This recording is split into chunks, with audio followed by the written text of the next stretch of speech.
Okay, good evening and welcome to my first ever video. Yay, yay, yay.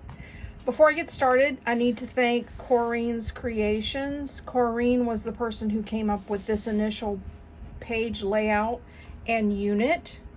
And I'll go over that in a few minutes, but she is the one who's responsible for all of this. Also, the hinge system, that actually was done by another designer, and she credits that designer in several of her construction videos.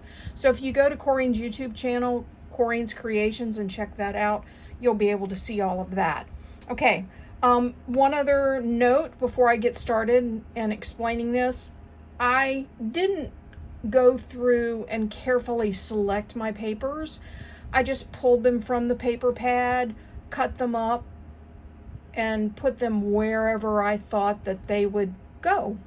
You know, I didn't really give it, there's no real rhyme or reason to it, which is why the patterns are kind of goofy and messed up. Just wanted to let you know that. I'm getting ready to make another one, and that one I'll take a lot more care with in terms of where I place my papers so that they don't look so out of place, you know, overall. All right, now let's get to explaining this unit and how it works, okay? The unit is the same on the front as it is on the back. You have the same flip outs, you have the same inserts, all of that. The hinge system, I'll explain that real quick. The hinge system actually gets connected to this little part of the page right here. That's why this is open on this side. The hinge will run the length on the inside. It's actually two pieces, and I'll attach it on either side, and that will give it enough strength because this is really substantial. It's kind of weighty, so it actually surprised me because this is 65-pound cardstock, which isn't heavy. Normally when I make something, particularly my artist trading cards or other projects, I use 110-pound watercolor paper. So this is, I really didn't think that this would be as substantial as it is. I was wrong. Okay. The page itself. On this side, and again, the flip side is the same. You have the right side flip. On this flip is a pocket, so you can put whatever you want in there, ephemera, keepsakes, whatever. You can get a 4x4 photo on here. You can also journal on here. What I would probably do is attach either blank white paper or lined white paper to journal on, to keep notes. Depending on how you're going to use the book and what types of photos you're going to put in it, that's going to determine the function of all of these pages and inserts, just so you know. Okay, now we have the left side flip out. Again, you can get two 4x4 photos on each side of the page, or you can journal on it if you want, up to you.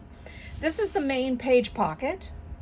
Okay, the main page pocket, you can put whatever you want in this, but I went by Corrine's instructions, and I actually used the same inserts that she used. And let's see if I can get them out of here. They're stuck. Okay. There are two inserts in here. The first one is a quad layout, what we call a quad layout. There are 4 pages. All right. And you can get two 4x6-inch photos on each page. What usually happens in this case is that there are white mats that are put down here that are slightly larger than the photographs, and that's what you use to mount the photos on. Okay. All right, the second insert that we have is just a front to back. Okay. And it's used, again, for journaling primarily, or you can mount 2 photos on it, you know, on each side, so you have that option. You can pretty much use it however you want. Let's put those back in there, and I'll show you the last feature for this unit. There we go.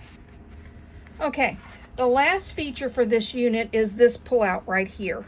Now, what Corrine did is Corrine used a fancy punch to trim hers, and I decided, well, that looks kind of cool, so I did it myself. So here we go. Again, it's just a front to back, all right, with this decorative edge.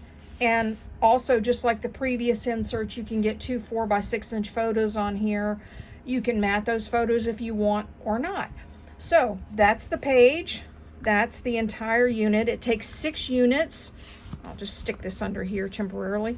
It takes 6 units to make a book.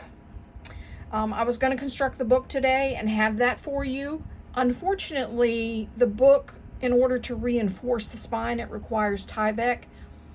I had to order the Tyvek. It will be here tomorrow. So you'll see the finished book in a few days. I have to work tomorrow, but you'll see the finished book in a few days.